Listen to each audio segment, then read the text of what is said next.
राजा और उसके 3 बेटियों की कहानी।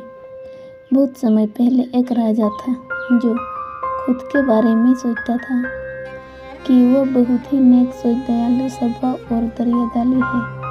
उसे लगता था कि वह स्थितियों को सही से सुलझाने, हर बात पर न्याय करने और हर विषय में उचित विचार रखने वाला व्यक्ति है। राजा की 3 बेटियां थीं।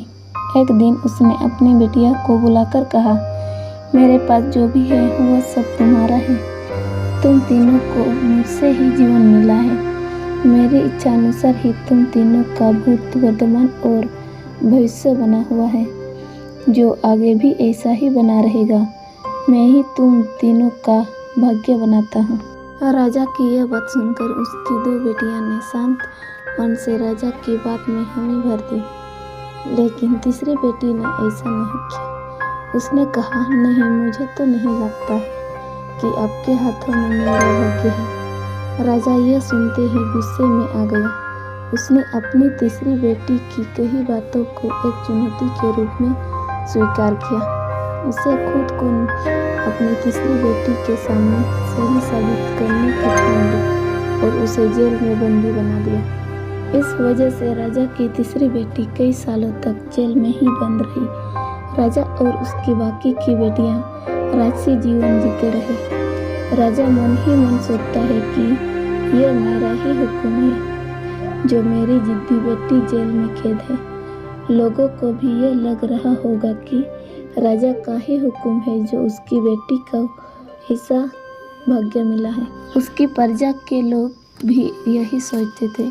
उन्हें लगता था कि राजा की तीसरी बेटी ने जरूर कोई गलत कार्य किया होगा, तभी उसे जेल में कैद करके रखा गया है। वरन कोई भी पिता अपनी बेटी के साथ भला ऐसा क्यों ही करेगा। राजा कभी कभी जेल में कैद अपनी तीसरी बेटी से मिलने के लिए जाता था। उसकी बेटी बहुत कमजोर हो गई थी, लेकिन अभी भी उसके विचार में कोई बदलाव नहीं आया था। मगर राजा अपनी कमजोर होती बेटी की हालत और नहीं देख पा रहा था। एक दिन उसने अपनी तीसरी बेटी से कहा, इस तरह से तुम्हारा जिद करना मुझे बहुत गुस्सा दिलाता है। अगर तुम इसी तरह मेरी आंखों के सामने रही तो गुस्से में मैं ना जाने क्या कर बैठूंगा।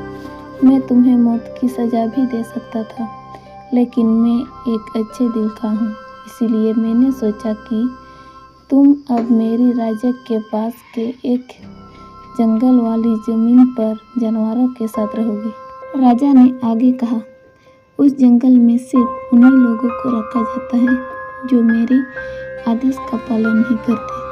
तुम्हें भी अपनी जीत की वजह से मेरी बात नहीं मानी, इसीलिए तुम भी अब वहाँ मौजूद लोगों के साथ अपना पूरा जीवन कटोगे। के बाद तीसरी बेटी को उस जंगल की जमीन पर रहने के लिए भेज दिया गया। वहाँ वो फल और सब्जियाँ खाने और एक गुफा में रहने लगी। उसके पास पीने के लिए झरने का पानी और ठंड से बचने के लिए सिर्फ सूरज की धूप का ही सहारा था।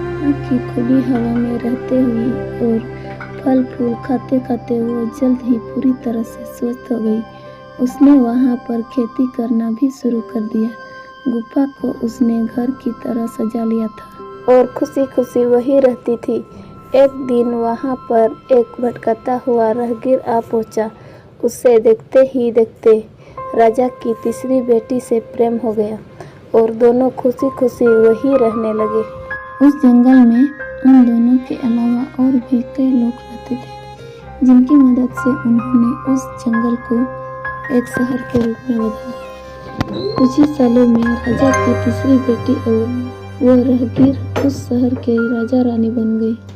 अब उनके शहर की चर्चा दूर दूर तक होने लगी। जिसे ही उसकी जानकारी राजा को मिली, वो उस जंगल में सब कुछ देखने के लिए पहुंच गया। जब उसने वहां की राजगद्दी पर अपनी बेटी को बैठे देखा और साथ में एक खूबसूरत युवक को, तो उसके होश उड़ गए। राजा की बेटी ने अपने महल में अपने पिता का पूरे सम्मान के साथ स्वागत किया।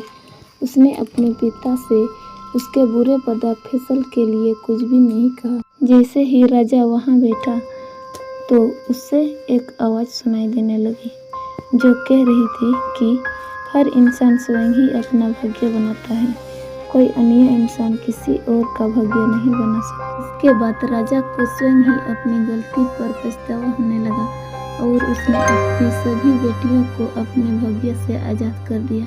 उसने अपनी तीनों बेटियों से कहा, भले ही तुम तीनों का भाग्य मेरे हाथों में है, लेकिन हर व्यक्ति खुद ही परिस्थितियों के अनुसार अपना भाग्य अच्छा व बुरा बना सकता है। कहानी से सीख। राजा और उसकी 3 बेटियों की कहानी से हमें यह सीख देती है कि कोई भी व्यक्ति किसी का भाग्य बना या बिगाड़ नहीं सकता।